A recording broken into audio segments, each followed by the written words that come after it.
Hello, everyone. I'm Janine Donnelly, Manager of Webinars for IBM Systems Magazine. And on behalf of IBM Systems Magazine, I'd like to welcome you to our presentation. We will be holding a Q&A session at the end of the webinar. You may ask a question at any time during the event by entering it into the Q&A panel. If you experience technical difficulties during the webinar, please use the Q&A panel to alert us, and someone will assist you. You may download a PDF version of the slide deck by clicking on the drop-down menu labeled Event Resources. You'll find that on the left side of your screen. And know that you can download those right from the platform without being disconnected from the webinar. Today's webinar, Modern Application Development and the Mainframe, is sponsored by GT Software. Our featured speaker today is Don Spoerke. Don is the Director of Product Evangelism at GT Software. He's a 25-year veteran in the enterprise modernization space and has collaborated with an impressive list of global Fortune companies to integrate legacy mainframe assets to scale for new business application initiatives. So without further ado, Don, I'll turn the presentation over to you. Thank you, Janine, and thanks to everyone for inviting me today to talk to you about modern application development and the mainframe.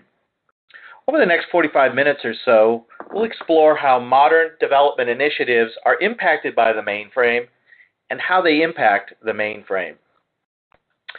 What a majestic sight that you see. Just a few weeks ago, IBM announced the Z15 series. And although the cloud and security features are certainly impressive, one fun fact caught my attention, and that was 7 nines uptime. And you heard me right. When you calculate that out, 7 nines translates to 3 seconds. Well, for those of you who are actually calculating, 3.15 seconds to be exact, of downtime per year. IBM just continues to blow my mind with the types of products that they put out for hardware. The mainframe was first introduced in the early 1950s and has provided reliable computing architecture for mission-critical business applications for more than 65 years. How can someone with that history, or something with that history rather, still be relevant to businesses today? Well, the logic that's been created over the past 50 years still drives today's businesses, and the reliability is unmatched by any other platform. The question we're trying to answer today is, how does modern application development impact the mainframe? Let's explore how we can include the mainframe in new initiatives.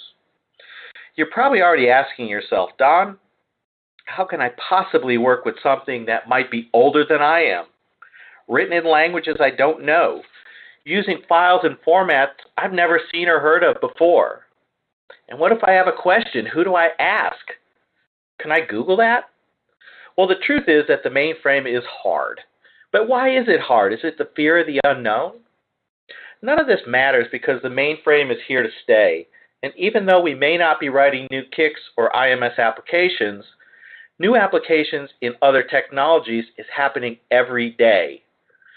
So what are these modern application development initiatives and how do they affect the mainframe?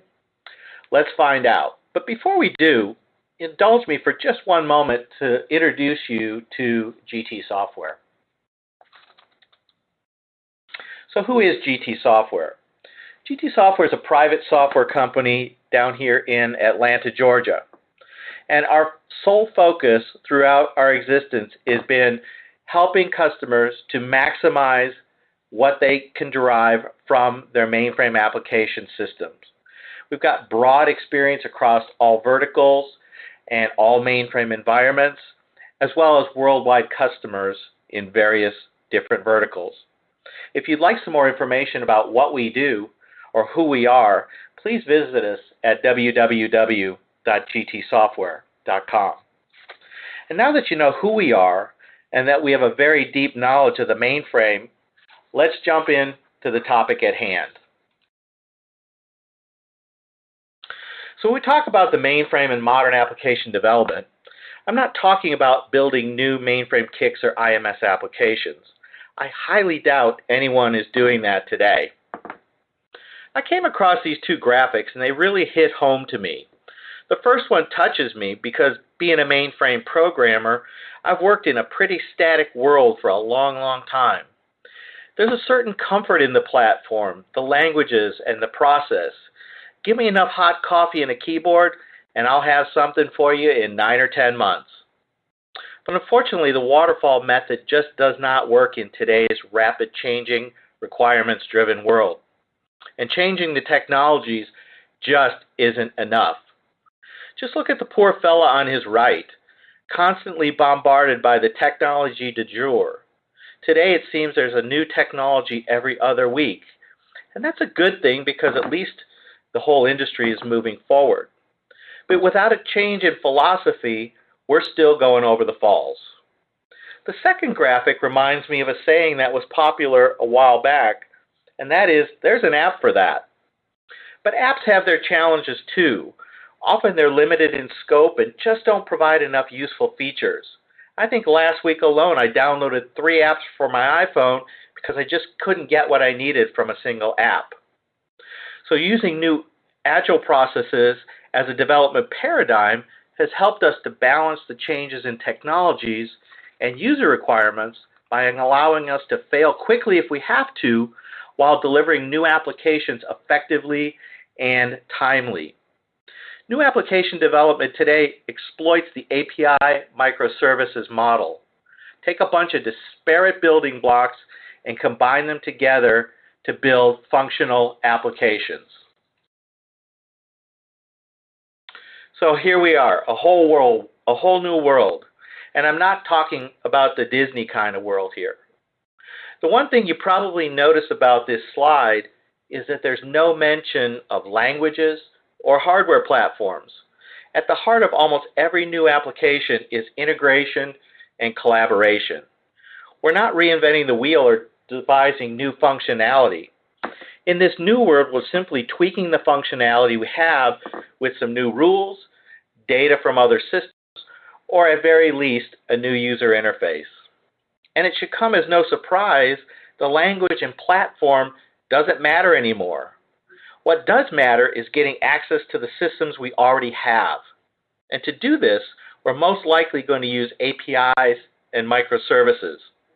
I did a whole webinar a while back on APIs and microservices, and you can find that on our website if you choose. But it's important for this discussion, so I'll paraphrase it very quickly over the next couple of slides. Today we have a myriad of application development tools led by vendors like MuleSoft and Red Hat.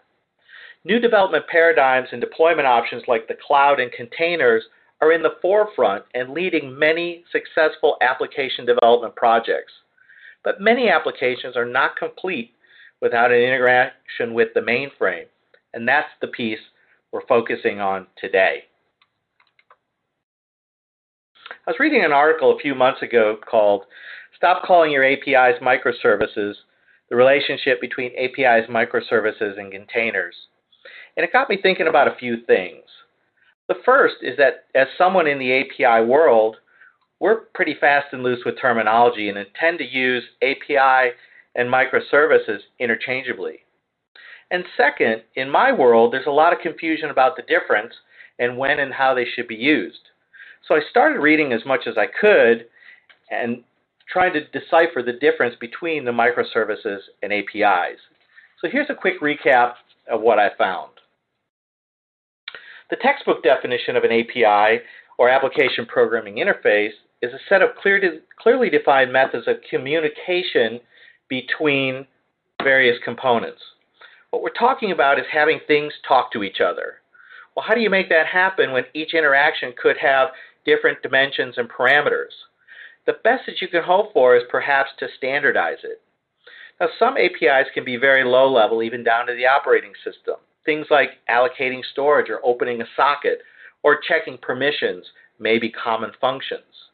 But the APIs that I have the most experience with are the higher level functional APIs, ranging from getting the current temperature from the Weather Channel to tracking a package with one of the many delivery services or getting customer data from a CICS application.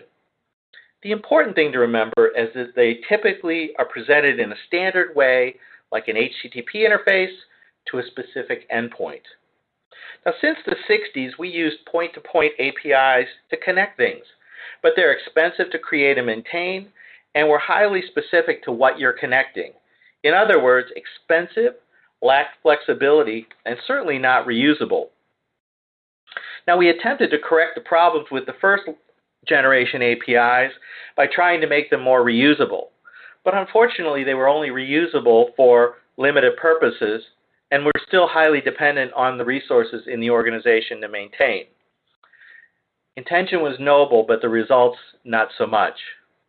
But with the introduction of SOA, notably SOAP XML and now REST, a whole new era in application integration opened up.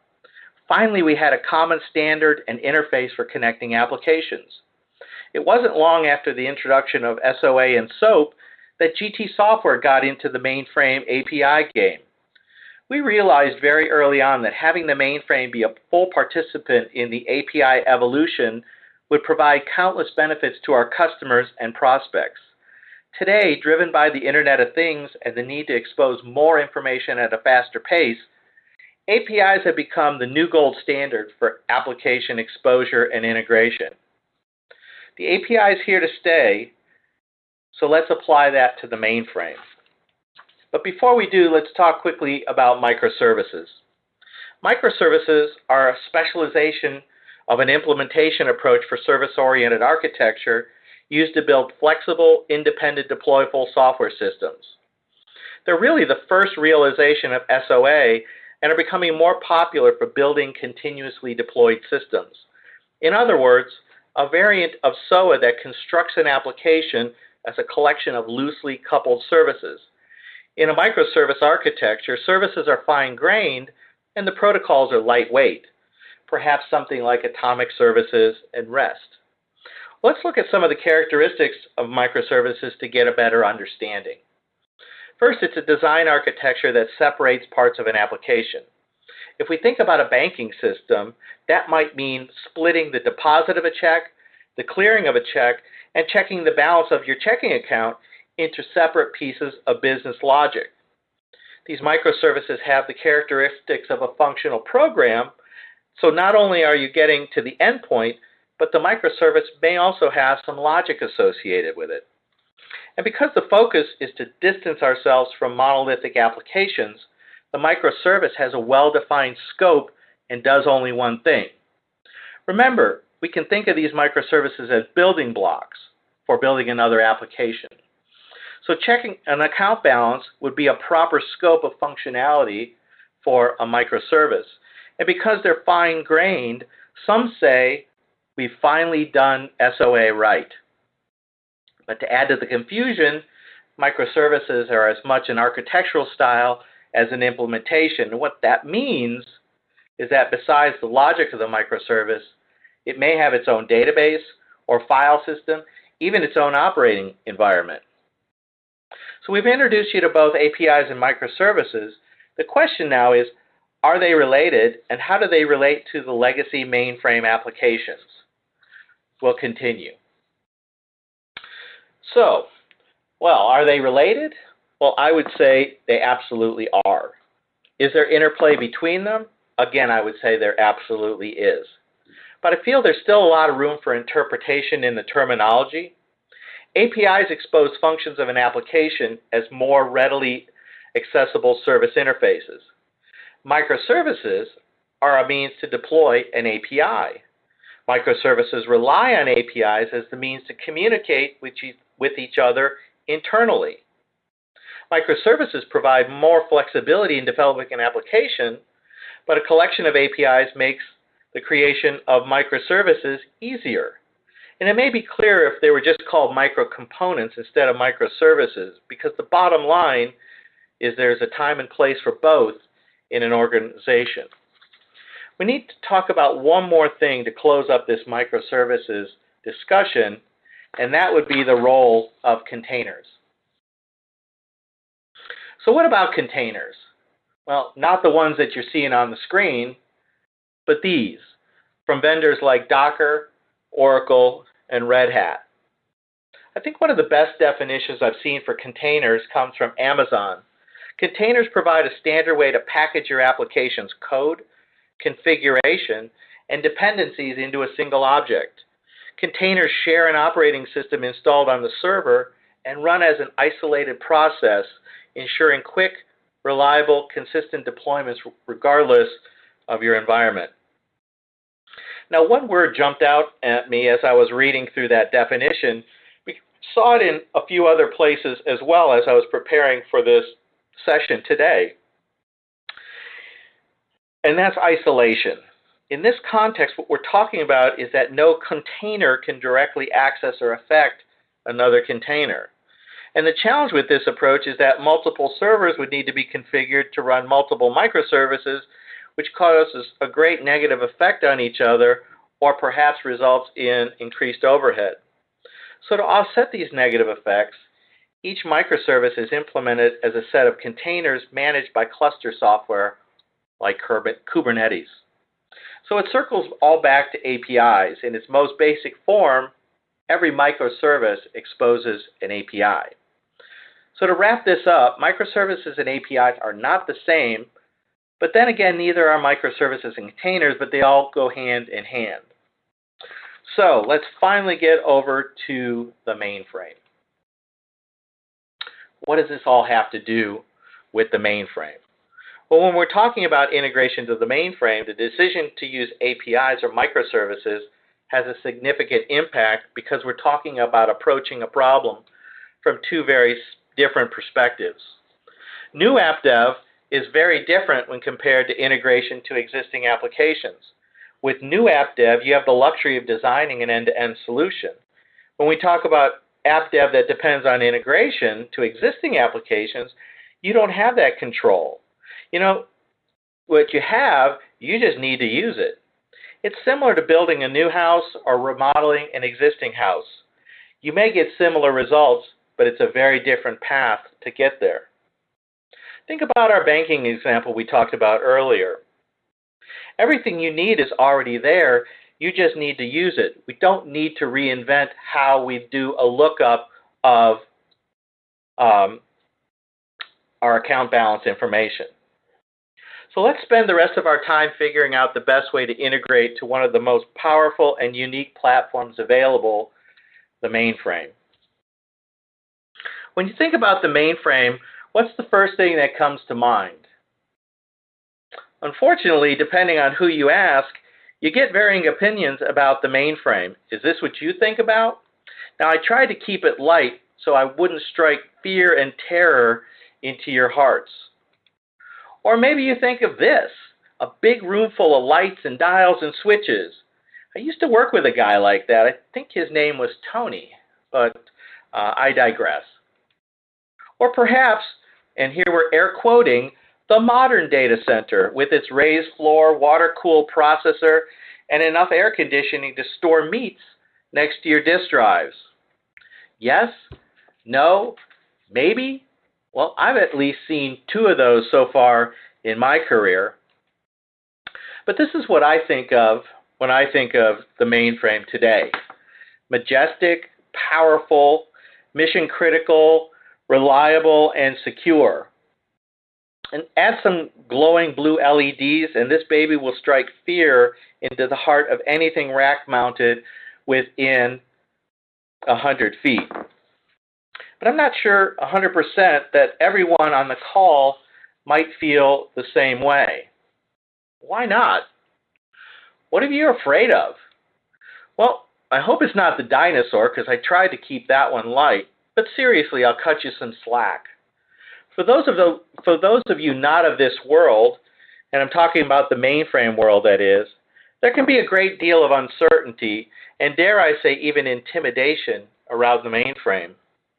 I'm air quoting again. We have been warned for years how critical these systems are, and many got the impression that they're untouchable. If it's not broke, do not fix it. We cannot afford to have that system go down. Just hope nothing happens when Susie's on vacation. Danger, Will Robinson. Blah, blah, blah. Give me a few minutes and I know I'll be able to quell your fears about integrating to these systems. Maybe some of your fears are rooted here. You may or may not believe it, but we don't actually use punch cards anymore. But 40 or more years ago when these systems were created, we punched a lot of cards, and that may explain why that poor lady doesn't look very happy. Who do you ask if you have a question about one of your CICS or IMS applications? Sure, there have been many maintenance programmers along the way, but the chance of someone understanding how the system was built and how it functions from end to end could be highly doubtful. Also, understanding why something was done the way it was done could be very important, because if you don't play by all the rules, you may not get the response that you're expecting. Let's think about mainframe file systems and why having access to the program logic is so critical. Maybe it's the data on the mainframe that scares you. Non-relational file structures can be very complicated for a variety of reasons because they're typically fixed-length records and are tightly coupled to the programs. At the physical layer, because each non-relational file structure is unique, the code must be designed to traverse the data structure accordingly. VSAM records are physically sequential, but keyed for rapid and efficient retrieval. The first example is simple. It's character data that's human readable. But the sample on the lower left part of the page is probably more realistic. Most of the data is not human readable, but requires an interface layer, i.e. a COBOL, assembler, or PL1 program, to convert that data from its internal form to something useful. Each record contained different types of data fields and formats. You could have occurs or occurs depending on that define things like a payroll history. You could be storing multiple record types in the same file, like hourly or salary data. To say it another way, the bottom right represents opening a PDF with Notepad. The data makes no sense without Adobe. Similarly, a VSAM file usually makes no sense without the programs or interfaces to decode them. But reading the data is only half the story, and it actually might even be less than half the story because in most cases, updating the data provides an even greater challenge. There are very complex validation rules that must be applied, and without access to the business rules of the applications, you may end up replicating what could be decades of rules regarding valid values and the interdependencies of the data element. But wait, there's more. Network and hierarchical file structures are unique. In a hierarchy, you typically start at the top and work your way down. A network database could allow you to enter the structure at different places and navigate up, down, and sideways. Simply getting a list of all the professors would require a different approach programmatically. In the hierarchical model, IMS for example, the data tree defines the navigation. Start at the top, the department, and then navigate down following the arrows. So department, courses, and professors.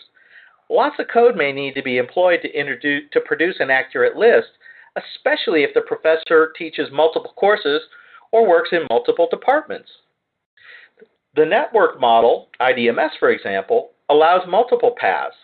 And although it may appear to be straightforward because it quote-unquote looks like the table layout of a relational database, programming is still required to navigate the structure. And because these databases don't natively support SQL, you've got to write some code. Now consider a real-life example. A large insurance customer of mine struggled to expose mainframe data to their Java developers for custom mobile apps. It sounds simple, but car insurance policies are very complicated and contain many hierarchical attributes for each member. You can have multiple drivers with multiple cars that have different coverages and different rate tables that apply to those coverages. I think you get the idea. So like our college professor example, we had to start at the top. This customer had to start with the policyholder, then navigate up, down, sideways across multiple paths to get all the attributes for a particular policy. This required complicated logic that you would not want to replicate, but exposing it via an API was a simple and easy way to get the data. Before this customer worked with GT, they wrote a lot of code to retrieve customer information for their developers about their cars and their policies. All this code just to get a complete view of the policyholder. The Java developers would then take large amounts of information and have to reassemble it on their end and sift through it for the specific data they needed. It was time-consuming and messy for both sides, who had to constantly write and maintain code. An API approach that supports returning information from complex applications on the mainframe in a standard format that Java and web developers are familiar with provides a win-win for everyone. But there's just a little bit more. The logical layout of the records can also be a challenge. Some of the more common mainframe structures are redefines, where a field is described in two different ways. Here you say the birthday as a single field, but you can also break it up into year, month, date. But it could be some disparate data, like you could have inventory and order in the same file, where the same field could represent the warehouse number or the price of an item. You have occurs, where a field may have a fixed number of values. For example, a record may contain up to 4 locations where a part is stored. Or occurs depending on, which is similar, but there's an additional field that tells you how many occurrences there would be. And then you have things like multiple record types. And we already kind of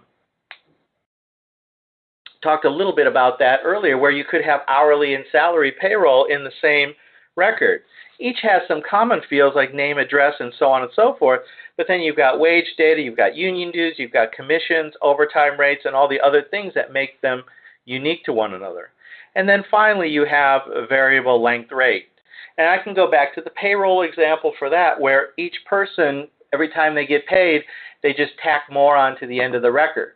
And really, the only time that two people would have the same size record is if they happen to start in the same pay period. So as you can imagine, the internals of the mainframe are also different. And believe me, we're getting close to the end here. Zoned and packed decimal numbers go way back to the early days of the mainframe, when storage was limited and the cost of storage was expensive.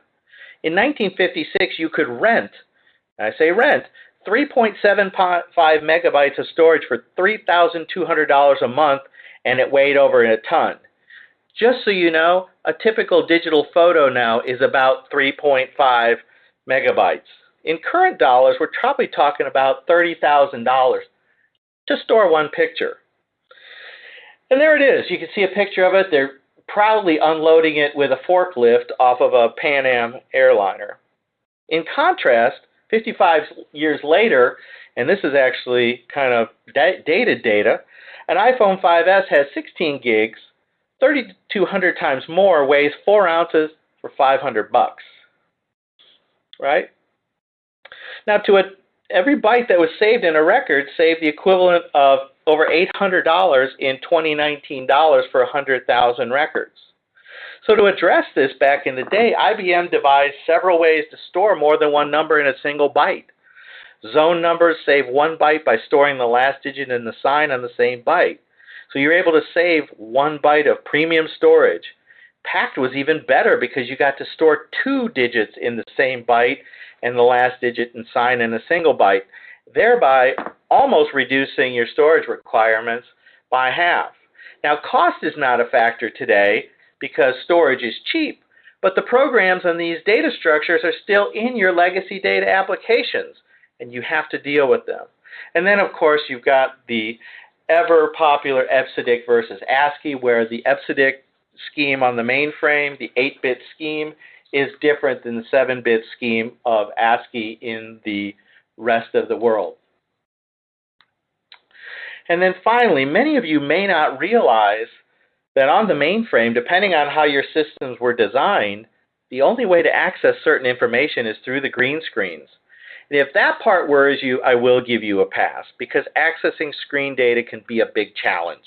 But because there's several variety of screens for you to consider. BMS is the preferred way to define CICS application screens. They're represented as maps and stored in map sets, and under the covers they're processed by something called the 3270 the Link 3270 bridge facility.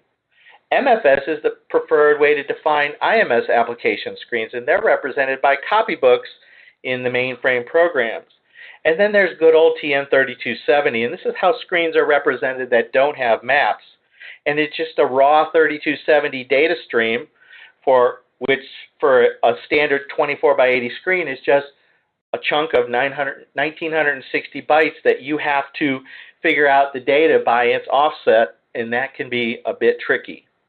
And I've got a solution for your screen rows, and we're going to talk about that in about 5 minutes here. So to summarize, I don't think anyone would disagree the mainframe is a uniquely difficult platform for a variety of reasons. First of all, legacy systems are mission critical and you cannot modify them. The physical structure of the data will definitely require code to navigate. The data itself is weird. It's got things that no other platform has, and you typically need programs to process it. And some information is only available through the screens. We're going to focus the rest of our time today and show you how you can API enable those 3270 and CICS and IMS applications. So GT Software has been API enabling the mainframe for almost 15 years. So once you settle on an API strategy for dealing with the mainframe, we just need to find the best way to build them. Now, you could code them from scratch and go back to 1986 and all the challenges of custom development. You could try to use the mainframe connector, and just as a point of reference, I air quoted one more time, that comes with your tool of choice. But you'll probably encounter some serious limitations because the mainframe is not their primary business or sole technical focus. Think back to the second slide we talked about today. GT Software has been in the mainframe business since the very first day in 1982. We have seen it and done it and had the first mainframe API tool on the market when we released Ivory Service Architect. GT Software knows mainframes, and Ivory Service Architect is the premier mainframe integration tool for CICS and IMS applications running on ZOS mainframes. Ivory not only provides complete API access to your mainframe applications, but it gives you many choices to structure your integration so that it best fits your needs. So I present to you, proudly, Ivory Service Architect. What kind of APIs are you going to build? Are you going to build SOAP APIs or RESTful APIs? Now, SOAP's been around for almost 20 years and dominated API integration for many years. And many of my customers still rely on SOAP services and continue to develop new ones every day. It truly was the first universal connector, typically used for enterprise applications where control policies are important and the size of the messages is less important. But shortly after the introduction of SOAP, people already started to identify its limitations, so REST was created.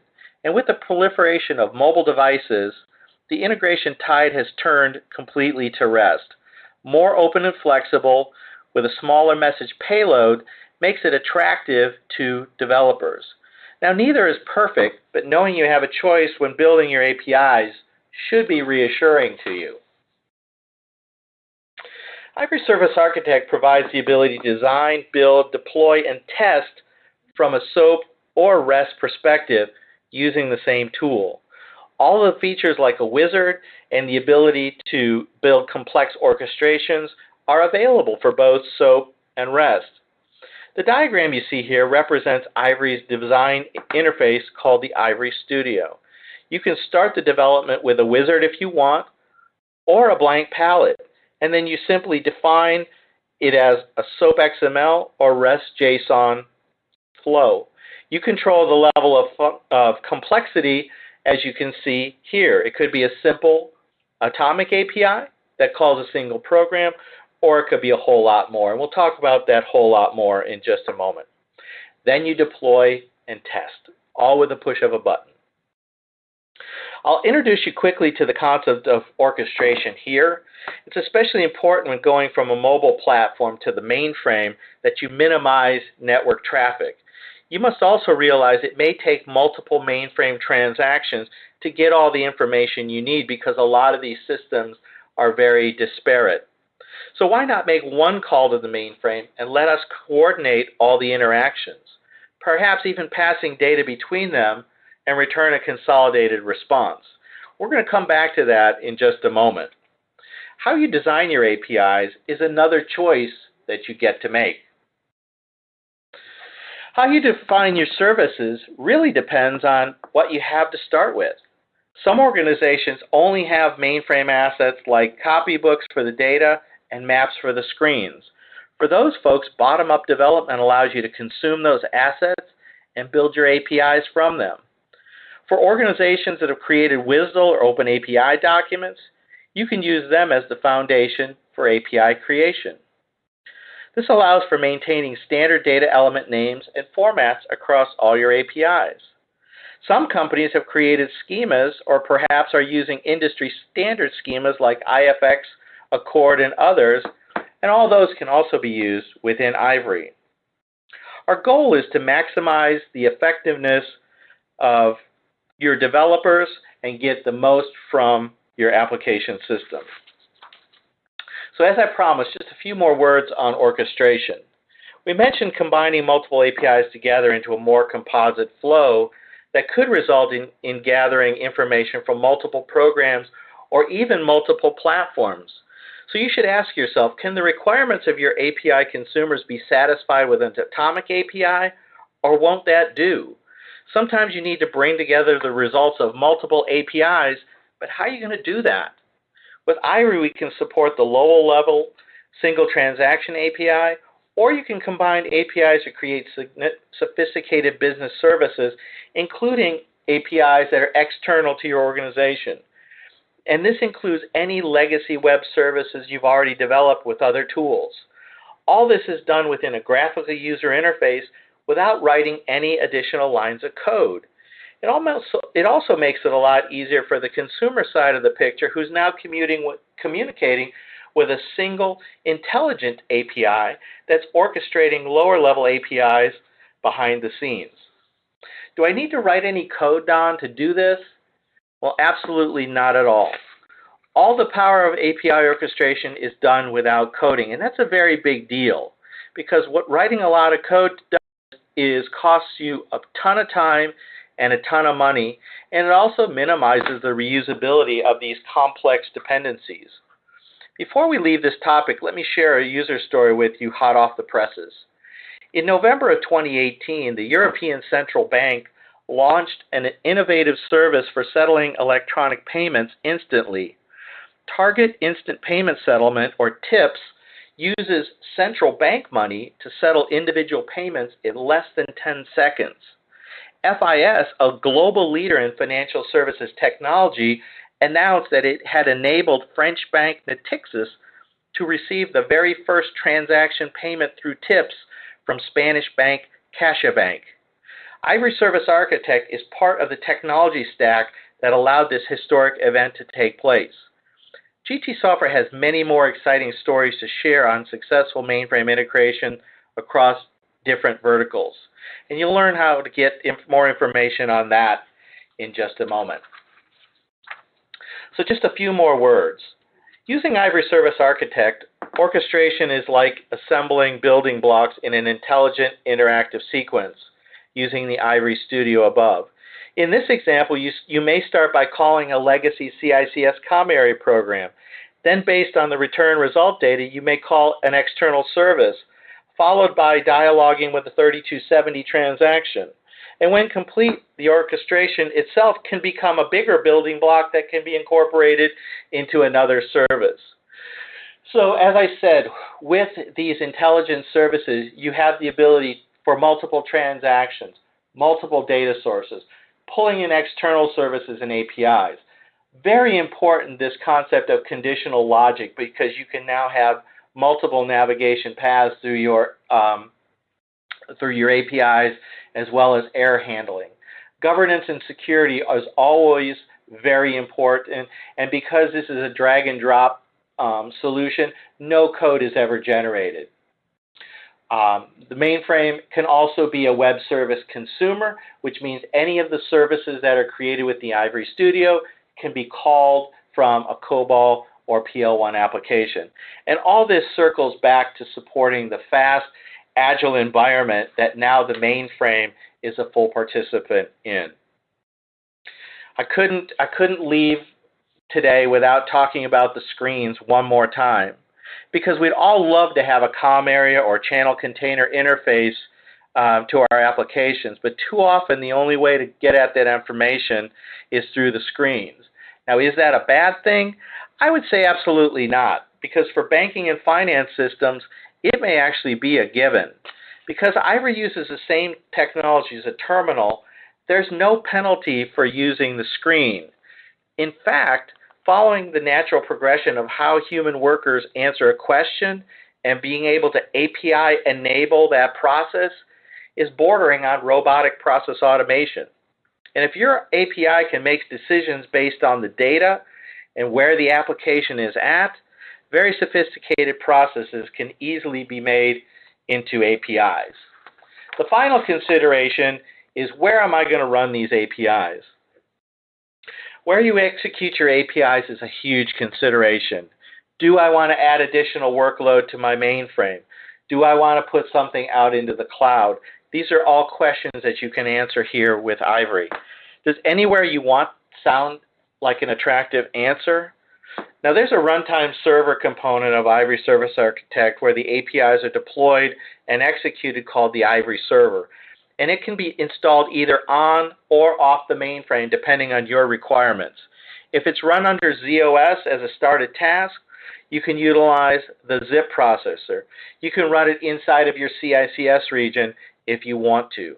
It can run on the IFL specialty engine under Linux on System Z. Off the mainframe, it can run on a Windows, Java, or Linux server environment.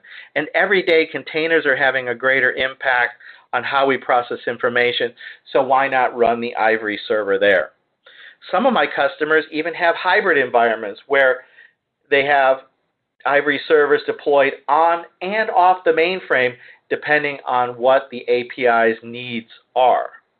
Ivory servers can be configured for load balancing and failover, and they don't require any special environments on the mainframe like Liberty Profile. So I think we have all the information we need here to put a bow on this discussion, so allow me to recap for you. I hope that you can see that real-time integration to your legacy systems is possible, giving you the best chance to include the mainframe in your modern application development projects. So to summarize, only Ivory Service Architect from GT provides drag and drop instead of coding, combining powerful orchestration. Ivory provides full support for REST and SOAP. Ivory provides full support for CICS and IMS, including conversational IMS transactions. Ivory supports full support from our VSE customers. We mentioned earlier that we also support copybook or COM area and channel and container applications. You have the choice of where you want to run your APIs, either on or off the mainframe. And the ability to add decision logic, error checking, and manipulation of your data using functions within your API also increases functionality. And finally, you can integrate with programs, screens, or both. So I'd like to personally thank IBM Systems Magazine for inviting me today, and everyone on the call for their time today. My hope is that you found the information timely and valuable. The mainframe is here to stay, and we at GT Software strive to provide solutions to maximize the value of your mainframe in the new world of modern application development. So at this time, I'd like to turn the reins back to Janine so she can facilitate the Q&A. Janine? Great, Don. Yeah, we have a lot of questions coming in, so let's get started. The first question goes back to the earlier portion of your presentation. Maybe you can help define this or clarify this question. So can a microservice be called a collection of APIs?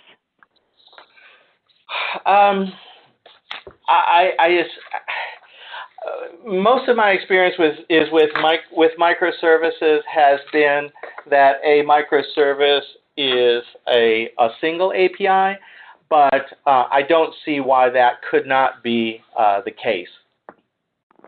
And perhaps I misread it. Can a microservice be called as a collection of APIs? Does that make a difference? It probably does, and I wouldn't call myself an expert on microservices, but the topic at hand here would be really the API enablement of the mainframe, and I guess my recommendation in this scenario would be that because of the way the mainframe works and because of the product that we provide, the API would be the preferred method of integration as opposed to the microservices. Okay, let's move on to this one. Is Ivory Service Architect complementary or competing, a competing product to IBM z/OS Connect? I guess the answer to that, I guess the easiest answer to that would be both. I mean, obviously, Ivory Service Architect is a very mature and very function-rich product. There are things that Ivory can do that z/OS Connect can't do. However, I certainly would respect the ability of the two products to work side by side, even to the point of consuming z/OS Connect APIs within Ivory. Interesting, because we just got a question from Mark and kind of on that same topic. So I'm going to jump down to that question and hit that second part of his question that says, can Ivory Service work for DB2? If there is something in DB2 that can be exposed as an API, then Ivory Service Architect can certainly do it. We don't have anything to expose DB2 directly as an API. Gotcha. Okay, I'm kind of jumping around here. That's okay. Hope you don't mind. Hope you don't mind. I don't mind. Okay, so let's go to this one. How does Ivory handle a runaway kicks task? There are timeout values that can be set within Ivory that if a response isn't received within a certain time frame, we will go ahead and terminate the service. Okay. Does your solution use Kix web APIs under the covers? It does not. All of the technology that Ivory use is all GT software developed technology, and that includes the bridge between how a CICS transaction is fired off or how an IMS transaction is fired off. So all of that is all GT software's proprietary technology. Okay. Wow, coming in fast and furious here. Let's go to this one. Do you have to interface via an IMS transaction or a Kix transaction, or can you use an API to directly call a program, like not a driver, on the mainframe? All of the above. If you have IMS transactions or CICS transactions, we can call those. If you have a program on the mainframe like a COM area or a channel and container application, we can call them directly as well. And we just use the COM area interface, the copybook interface, in lieu of the screen interface that you would typically see with a transaction. Okay. Can you talk about what considerations should be taken into account when choosing SOAP versus REST or Z versus IFL platform. I don't know, perhaps you can kind of look at this one. It's number 15 there, Don. And then Yeah, I do see it. You know, I guess I'll answer that question generically, in that it's hard for me to make a recommendation of something. For example, SOAP versus REST. Each one of them has their place in your environment, and the nice thing about with Ivory is you get to choose if SOAP is going to work better for you or if REST is going to work better for you. The same thing with the question of Z versus the IFL. There are certain reasons that you may want to keep something on Z, and there may be certain reasons that you might want to when you might want to run it on the IFL. When an application is an existing CICS BMS application, my conjecture would be that using an Ivory API would be the best way to build that interface. And at this time, I don't have any thoughts on container on System Z. I know that that's a relatively new concept, and I'm gonna make an assumption that because we've got a strong relationship with Red Hat and using the OpenShift container technology, that will carry forward into the System Z container architecture, and I don't see any reason why our software would not run in that container. Great, thanks. How about this one? Can Ivory invoke a 3270 screen and retrieve values from it?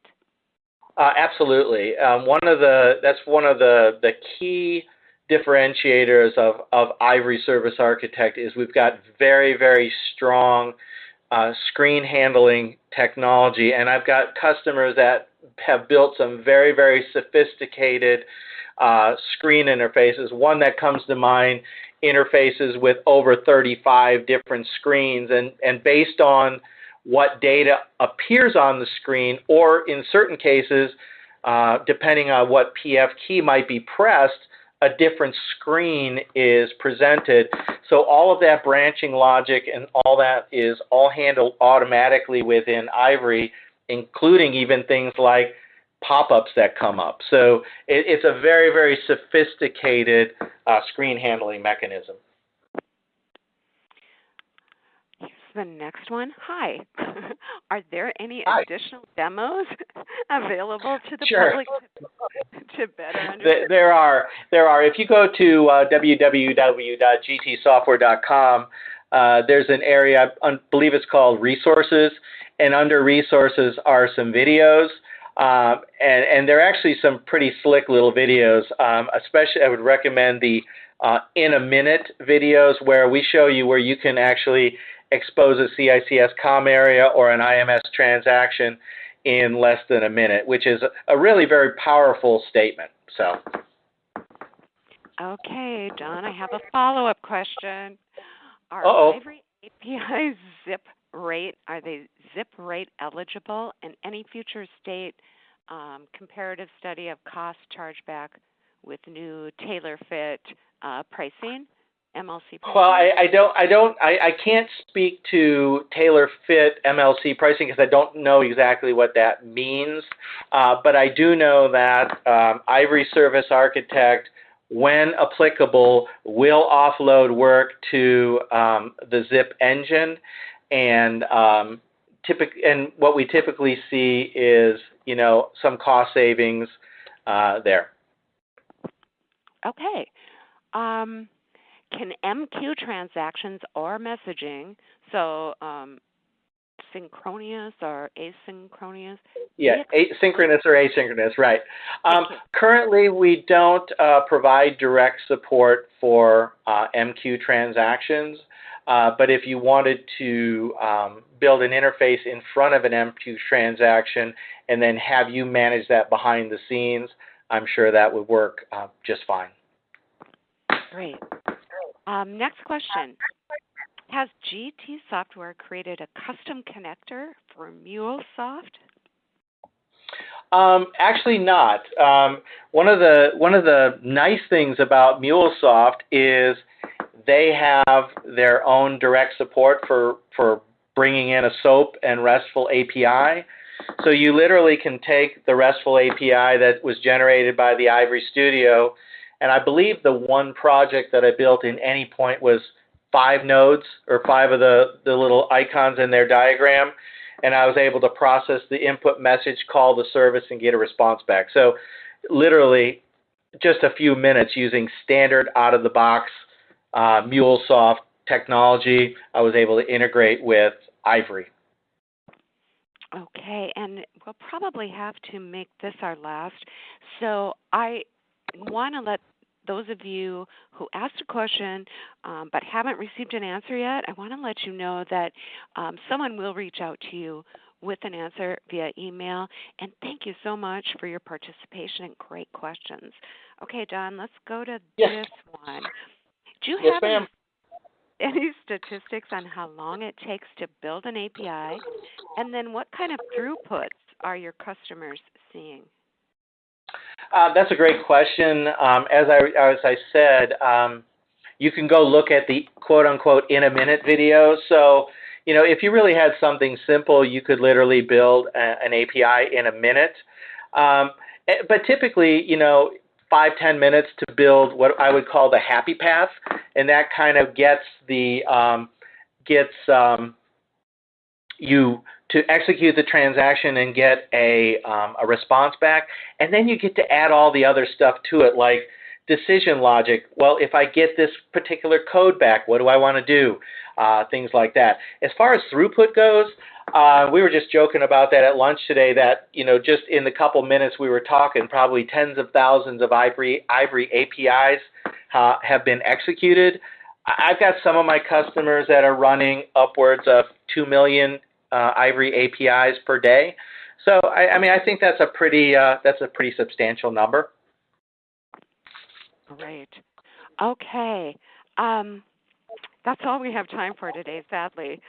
So I want to thank everybody for attending today's webinar, and I especially want to thank Don for sharing his expertise with us today. Later this week, we will be sending out a follow-up email. It will contain a link to a recording of today's webinar. So I know some of you had asked about the questions and answers. Certainly, if you go back to the recording that'll be in that link, you can review all of these. And then otherwise, I'm not really sure if we'll have all the Q&A session available in like a transcript form. So be sure to check out that on demand if you want to revisit some of these questions and answers. And I will do my best to respond to everyone. And if you, on the very last slide is my email address. So if you don't hear from me in a couple days, just shoot me a message. I'll be happy to respond to you personally. Thanks, Don. That concludes our webinar. Thanks again. Have a great day.